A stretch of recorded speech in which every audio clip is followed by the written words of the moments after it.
नमस्कार, मैं अचला श्रीवास्तव स्वागत करती हूँ आप सबका एबी बिहार न्यूज़ सच की तलाश सच्ची खबर में। आज हमारे साथ मौजूद हैं मिसेस ऋचा कुमारी, जो कि Mrs India she is India winner हैं और इनके पैजेंट का नाम है मिसेस एशिया यूनिवर्स 2020।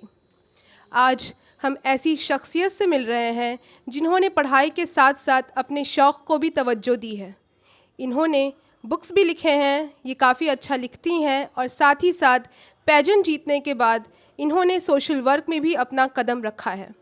तो चलिए आज हम बातचीत करते हैं मिसेस ऋचा कुमारी के साथ। बहुत बहुत स्वागत है मैम आपका। Thank you. मैम जानना चाहते हैं कि आपका इंटरेस्ट किस तरीके से इस पेजेंट की तरफ आया। सो आई बिलीव, मुझे ऐसा लगता है कि जो भी इंसान होता है उसके एक पर्पस होती है, एक थॉट होता है। तो मेरा शुरू से थॉट था कि जो भी मेरी ओपिनियन है रिगार्डिंग ड्रीम्स और regarding youth and regarding how you should see your life, तो मुझे I wanted to reach to a wider set of audience and I wanted to inspire people. So I think, मुझे लगता है अगर आप किसी को इंस्पायर करना चाहते हो और अगर आप कुछ लाइफ में अचीव करना चाहते हो और दूसरों को भी यह सिखाना चाहते हो, तो आपको एक बड़े सेट ऑफ ऑडियंस की ज़रूरत होती है। और मिसेस शी इज़ इंडिया एक ऐसा प्लेटफॉर्म है जिसने मुझे एक मॉडल नहीं बल्कि रोल मॉडल बनाया है। बहुत खूब बात कही है मैम ने कि इन्हें मॉडल नहीं रोल मॉडल बनाया गया है। तो आपको ये बात बता दें कि मिसेस ऋचा कुमारी हमारे पटना की ही हैं। इनका जन्म और इन्होंने अपनी पढ़ाई लिखाई भी पटना से ही की है। फ़िलहाल ये दिल्ली में रह रही हैं। तो चलिए जानते हैं इनकी पढ़ाई लिखाई कैसी रही और कैसा रहा इनका पटना से दिल्ली तक का सफ़र। मैं बचपन से ही मैं पढ़ने में बहुत अच्छी थी। मैं बचपन से आज तक कभी सेकंड नहीं आई तो मैं शुरू से टॉपर रही हूँ। और मेरी पढ़ाई जो हुई वो डीएवी से हुई। एंड उसके बाद मैं डीएवी में 10th में भी मैं टॉपर थी, 95% मार्क्स मुझे थे। तो सिंस बचपन से मेरी पढ़ाई में काफ़ी रुचि रही, तो मुझे था कि मैं लाइफ में एक स्टेबल पोजीशन पे पहुंच जाऊं, जैसे कि या तो मैं आईएएस जो मैं करना चाहती थी, और मेरे पास दूसरा ऑप्शन था कि मैं इंजीनियरिंग कर लूं। बट मेरा सपना हमेशा आईएएस बनने का था। पर मैं मैथ्स में बहुत अच्छी थी, मुझे मैथ्स में बहुत अच्छे नंबर आए। और उस समय होता है ना कि आप उतना श्योर भी नहीं होते हो कि आप क्या बन पाओगे। आप coming from middle class family, मुझे उतना पता नहीं था और ना मैं उतना रिस्क ले सकती थी। So I went for engineering and I am really happy that I did. और मैं 2010 में मैंने एग्ज़ाम लिखा था आईआईटी का। उसमें मैं ईएमएल में आई थी। एंड मैंने एआईट्रिपल का भी एग्ज़ाम लिखा था, जिसके बेसिस पे मैं बीआईटी मिश्रा में मैंने अपनी इंजीनियरिंग इलेक्ट्रॉनिक्स से की। बीआईटी मिश्रा में मेरी रुचि रोबोटिक्स में काफ़ी हो गई। मुझे बहुत अच्छा लगता था रोबोट बनाना। जब मेरे इशारों पे वो जहाँ मैं जाती थी रोबोट जाता था। तो नासा में कंपटीशन होता है, लूना बॉटिक्स माइनिंग कंपटीशन, जिसमें बेसिकली आप रोबोट बनाते हो फॉर चांद पे भेजने के लिए। तो हम लोगों ने, हमारे कॉलेज ने रोबोट बनाया था और मैंने इंडिया को रिप्रेजेंट किया था NASA Kennedy space centre Florida में 2013 में। अ, उसके बाद मैं 2014 में मैंने इंजीनियरिंग पास आउट की एंड देन मेरी जॉब लगी एंड मैं प्रोडक्ट मैनेजर के रूप में कार्यरत हुई। बट मेरे सपने तभी भी मेरे सपने थे। मुझे मतलब दुनिया जीतनी थी। मुझे लाइफ में मैं बहुत अच्छी स्पीकर थी और मैं बहुत अच्छी राइटर थी। चूँकि मैं पढ़ने में बहुत अच्छी थी तो लिखने में मेरी काफ़ी रुचि थी। तो मुझे लिखना बहुत अच्छा लगता था, पोएम लिखना खाली टाइम में मुझे बहुत अच्छा लगता था। तो मुझे बुक लिखने का, मुझे लगा कि मुझे बुक लिखनी चाहिए। तो एक स्टोरी मेरे दिमाग में थी। फिर मेरे दिमाग में वो स्टोरी यही थी कि क्या होता है कि हमें हमेशा फोर्स किया जाता है कि आप इंजीनियर बनो, आप डॉक्टर बनो, इसमें स्टेबिलिटी है, जैसे ही आप पढ़ के निकलोगे आपको जॉब लग जाएगी। और मेरा सपना था कि जॉब लगे, स्टेबिलिटी तो मिले, बट आप खुश रहो, जो भी आप करो लाइफ में आप खुश रहो। तो कुछ बच्चे ऐसे हैं जो इंजीनियरिंग कर तो लेते हैं बट जॉब भी मिल जाती है बट वो खुश नहीं होते हैं। इसका मतलब ये नहीं है कि शायद उन्होंने जो चाहा उन्हें नहीं मिला, एक्चुअली उन्हें पता ही नहीं चला उन्हें क्या चाहिए, क्योंकि उन्होंने एक्सप्लोर ही नहीं किया कि वो और क्या कर सकते हैं। जैसे अगर पेंटिंग पसंद है, मुझे मधुबनी करना बहुत पसंद है। मैं खुद की पेंटिंग मैं आगे करना भी चाहती हूँ, पेंटिंग से रिलेटेड वर्ली आर्ट मुझे आता है। तो पहले मैं पढ़ाई में, और या फिर आप ऐसा कह लो कि स्टेबिलिटी ढूंढने में हम इतना खो जाते हैं कि हम एक्सप्लोर ही नहीं कर पाते कि हमारे अंदर खूबी क्या क्या है। तो धीरे धीरे मुझे पता चला कि मैं राइटर अच्छी हूँ और लिखने के साथ साथ मेरा ग्रामर बहुत अच्छा था। तो मैं बोलने में भी बहुत अच्छी थी। तो टोस्ट मास्टर्स इंटरनेशनल करके एक संस्था है जिनका क्लब है। तो मैं जब नोएडा में जॉब कर रही थी तो मैंने वो क्लब ज्वाइन किया और मैं इतनी अच्छी थी पब्लिक स्पीकिंग में कि मैंने वहाँ से ढेर सारे अवार्ड जीते। टोटल 48 अवार्ड्स हैं मेरे पास और मैं डिस्ट्रिक्ट लेवल, एरिया लेवल, इन सब लेवल पे मैं विनर रह चुकी हूँ और मैं टोस्ट मास्टर्स इंटरनेशनल से कॉम्पिटेंट लीडर का मेरे पास अवार्ड है।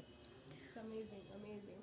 तो जैसा कि आप सभी ने सुना कि जो हमारी मिसेस इंडिया हैं, ये केवल और केवल खूबसूरती में नहीं, इनके पास ब्रेन भी है और इनके पास ब्यूटी भी है, और साथ ही साथ ये किसी ना किसी पर्पस के साथ ही इस बड़े मुकाम तक पहुंची हैं। तो चलिए जानते हैं कि फ्यूचर में ये हमारी सोसाइटी के लिए क्या सोच कर आई हैं और क्या करना चाहती हैं। Thank you for your question. So society के लिए मैंने फ्यूचर में नहीं सोचा है, मैं अभी कर रही हूँ।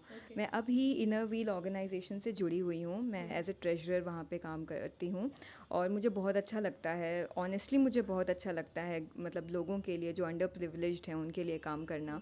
और ख़ासकर जो बच्चे हैं जिनको कि पढ़ाई नहीं मिल पाती है, जो आगे बढ़ नहीं पाते हैं। मतलब मैं चेन्नई में एक बच्चे से मिली थी जो ठेले पे सब्ज़ी बेच रहा था और वो आईआरएस करना चाहता था।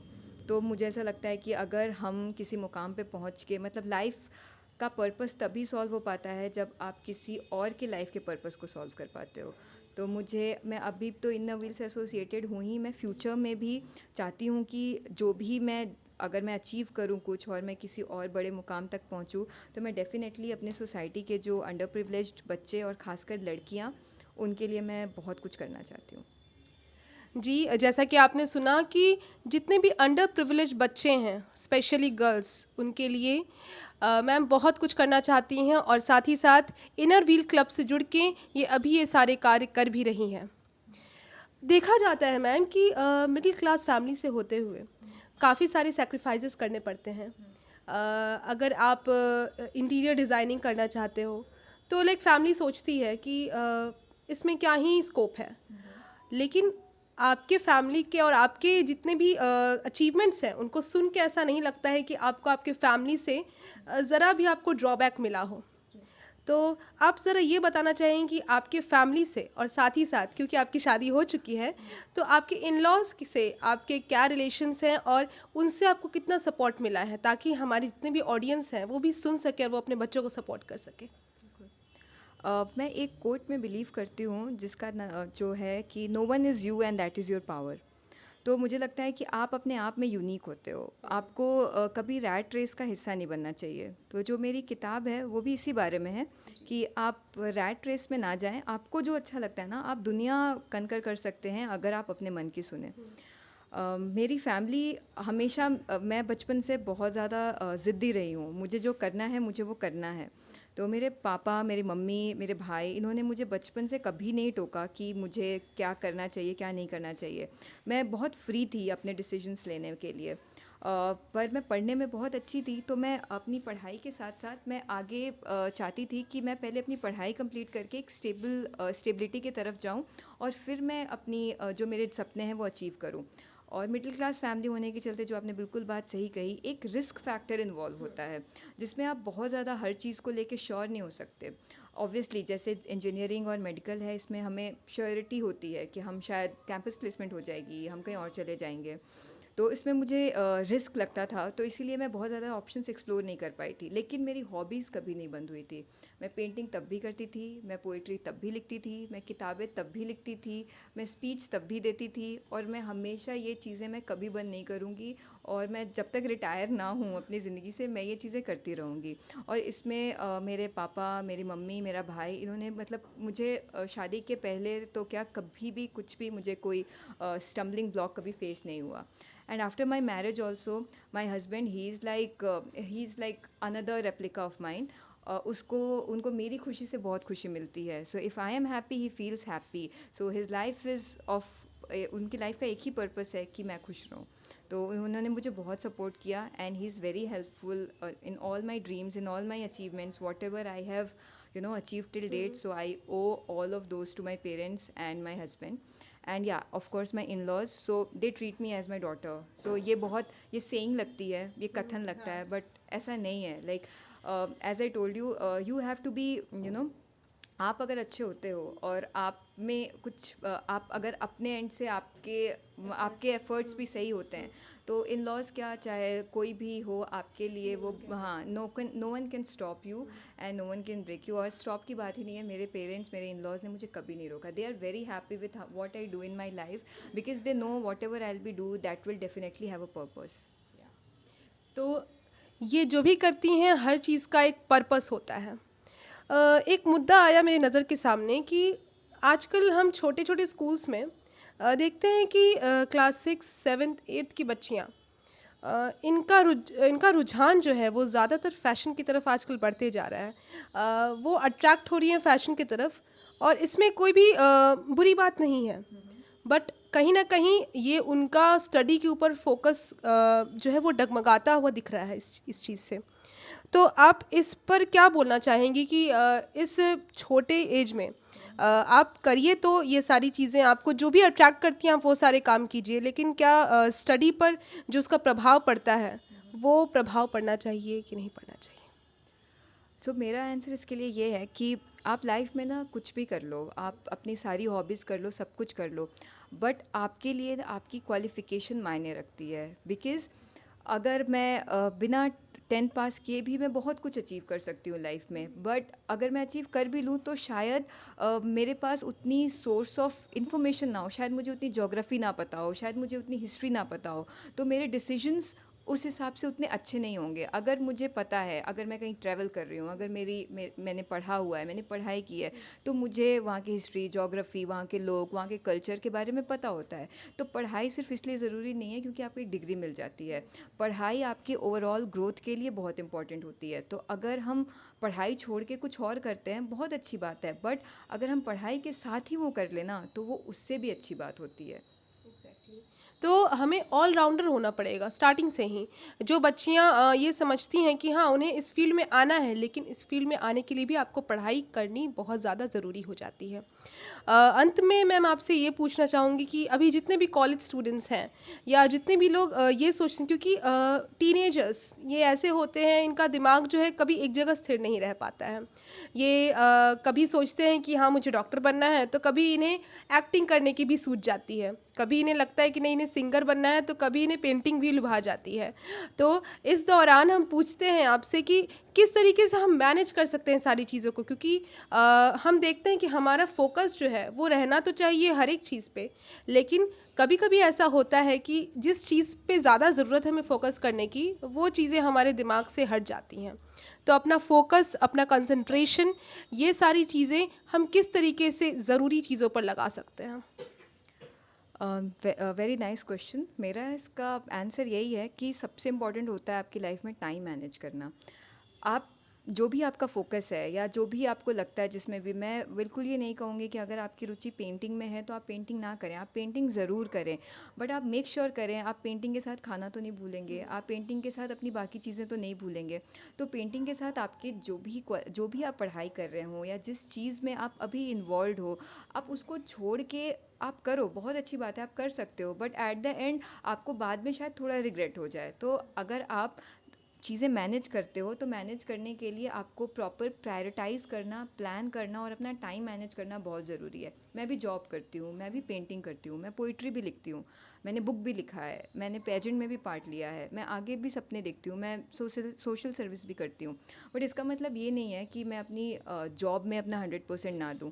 आपको अपना 100% देने के लिए सबसे पहले प्रायोरिटाइज़ करना ज़रूरी होता है। हम अननेसेसरी यूट्यूब वीडियोज़ देख के टाइम स्पेंड कर देते हैं। तो हमें अपनी लाइफ को अगर पर्पसफुल बनाना है, अगर आपको फ्यूचर में किसी के लिए इंस्पिरेशन बनना है, तो आपको सबसे पहले अपना जो डेली लाइफ है ना, उसको आपको बहुत अच्छे से प्लान आउट करना है। हम दिन में मिनिमम 4 to 5 आवर्स बस बेकार वेस्ट कर देते हैं। अगर हम उसको यूटिलाइज़ करें तो हम बहुत कुछ अचीव कर लेंगे। तो proper planning and prioritization is the key to your success. बिल्कुल सही बात है।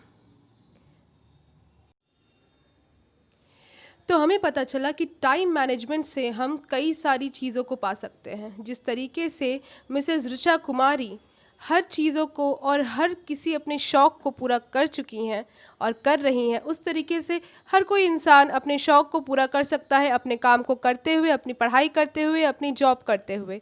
तो बस एक लास्ट और सवाल है मैम से कि आप जितने भी बच्चे हैं उनको एक बार क्या मैसेज देना चाहेंगे वो बता दीजिए। मेरा बच्चों के लिए जो पढ़ाई कर रहे हैं उनके लिए बस एक ही मैसेज है कि dream it, dare it and do it. किसी भी चीज़ को ना पाने के लिए पहले सपने देखना बहुत इंपॉर्टेंट है, और एक बार सपने देख लिए तो उसके लिए मेहनत करना बहुत इंपॉर्टेंट है, और एक बार सपने देख के मेहनत कर लिए तो वो चीज़ें बहुत आराम से हो जाती है। तो सपने ज़रूर देखें, और अपने जो भी हॉबीज़ हैं, आपके जो भी प्लान्स हैं लाइफ में, उसको फुलफ़िल करने के लिए बहुत मेहनत करें, क्योंकि कुछ भी अचीव करने के लिए मेहनत करना बहुत इंपॉर्टेंट है। बिल्कुल। तो मेहनत कीजिए और अपने मुकाम पर ज़रूर पहुँचिएगा।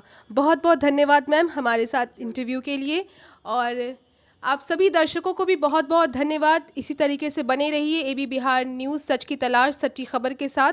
हमारे वीडियोज़ को लाइक, शेयर और सब्सक्राइब करना मत भूलिएगा। जय हिंद, जय भारत।